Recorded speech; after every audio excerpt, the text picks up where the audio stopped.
Punkaham everyone, I'm here with Mayor. Yeah.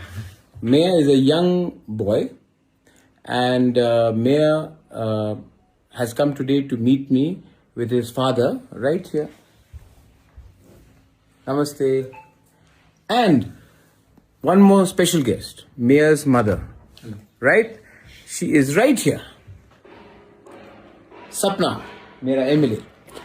सो सपना आया और सपना ने कहा कि जो भी हुआ है ठीक नहीं हुआ, लेकिन everybody deserves a second chance. क्योंकि हम लोग तिपरासा लोग सिर्फ कितना है, 10-11 लाख 12 लाख, और अगर हम लोग एक दूसरे से फाइट करेंगे तो नुकसान हमारा नेक्स्ट जनरेशन का होगा.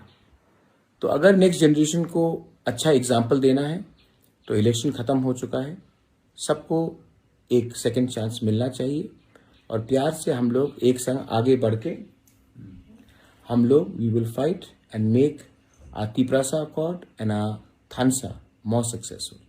तो जो भी आप लोग ने बोला है अभी छोड़िए, हमको आगे बढ़ना है और 2028 में हमको अपना तिपरासा का दफा का सरकार बनाना है.